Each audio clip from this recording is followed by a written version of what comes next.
மத்திய இணையமைச்சர் திரு எல் முருகன் அவர்கள் இணைந்திருக்கிறார். சார் வணக்கம். விஜயகாந்த் அவர்கள் இல்லை அப்படின்ற இந்த செய்தி எப்படி இருக்கிறது? இன்னும் அரசியலையும் அவரோடு நீங்களாம் இணைந்து பயணிச்சிருக்கீங்க, கூட்டணியாகலாம் இருந்து.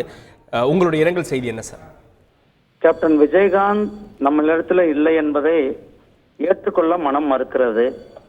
கேப்டன் விஜயகாந்த் அவர்களுடைய இழப்பானது நமக்கெல்லாம் ஒரு பேரிழப்பாக இருக்கிறது.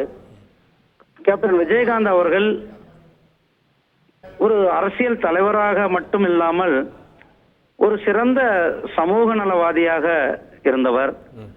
கேப்டன் விஜயகாந்த் அவர்கள் ஒரு சிறந்த திரைப்பட நடிகராக தமிழ் திரையுலகில் தனக்கென ஒரு இடத்தை முத்திரை பதித்த ஒரு சிறந்த நடிகராக இருந்தார். கேப்டன் விஜயகாந்த் அவர்கள் புரட்சித் தலைவர் எம்ஜிஆருக்கு பிறகு மக்கள் மத்தியில ஒரு நீங்கா இடம் பிடித்த தலைவராக சமூக நல கருத்துக்களை சொல்லுவது அல்லது தேசியவாதம் தேச பக்தி படங்கள்ல தன்னை ஈடுபடுத்தி கொண்டது, ஏழை எளிய மக்கள் மேல ஒரு கருணை உள்ளத்தோட படங்கள்ல ஒரு இளைய சமுதாயத்திற்கு ஒரு ரோல் மாடலாக திகழ்ந்தவர் தான் நம்மளுடைய கேப்டன் விஜயகாந்த் அவர்கள். கேப்டன் விஜயகாந்த் அவர்கள் அரசியல் தலைவராக, ஒரு சினிமாத்தினுடைய ஒரு ஆற்றல்மிக்கு தலை சிறந்த நடிகராக, ஒரு சமூக சேவகராக, அதாவது கேப்டன் விஜயகாந்த் அவர்கள் சினிமாவில் ஈட்டிய பொருளை பொதுமக்களுக்கு, குறிப்பாக சமூக சேவைகளை, அவர் தன்னுடைய சினிமா துறையில வந்த வருமானத்தை அவர் சமூக சேவை செய்ததை நாம் பார்த்தோம். அதுக்கு பிறகு அவர் கட்சி ஆரம்பித்து வந்தார். கூட்டணியில இருக்கும் பொழுது நேரடியாக பல முறை சந்தித்து அவரை பேசின பாக்கியமெல்லாம் என்னிடத்துல இருந்தது. பிரதமர் திரு நரேந்திர மோடிஜி அவர்களிடத்துல ஒரு மிகப்பெரிய பாசத்தை வைத்திருந்தவர், ஒரு அன்பை வைத்திருந்தார், ஒரு சகோதரனாக அவரிடத்துல பழகினார். பிரதமர் திரு நரேந்திர மோடிஜி அவர்களும் தன்னுடைய இளைய சகோதரர் போல தான், ரெண்டு பேருமே சகோதரர்கள் போல இருந்தார்கள்.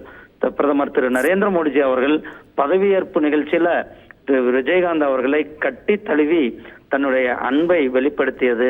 அதே போல அவர் கூட்டணி பேச்சுவார்த்தைகள் எல்லாமே நடந்த போது நாங்கள் எல்லாம் அவரிடத்துல கூட இருந்து அவருடைய ஒரு ஆளுமையை நாம் பார்த்தது. அப்படி ஒரு தலைவர், ஒரு மிக சிறந்த தலைவர். குறிப்பாக சொல்லணும்னா நம்மளுடைய தமிழ் சினிமா மூலியமாக மக்களுக்காக ஒரு சேவை செய்த சினிமா நடிகர், தன்னுடைய சொந்த பொருளை மக்களுக்காக கொடுத்த தலைவர்.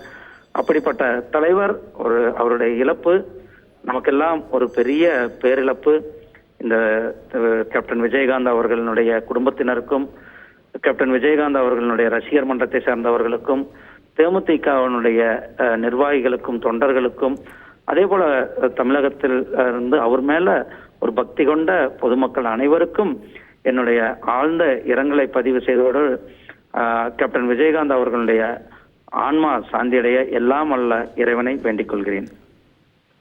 நன்றி இணையமைச்சர். இணைந்து அவருடனான உங்களுடைய நினைவுகள் தாண்டி அவர் ஒரு சமூக சீர்திருத்தவாதி அப்படின்ற அளவுக்கு அவர் சமூக சேவையில் சிறந்து விளங்கினான்ற நிறைய விஷயங்களை பகிர்ந்து கொண்டீங்க. இணைந்ததற்கு நன்றி. செய்திகளை உடனுக்குடன் தெரிந்து கொள்ள உடனே சப்ஸ்கிரைப் பண்ணுங்க.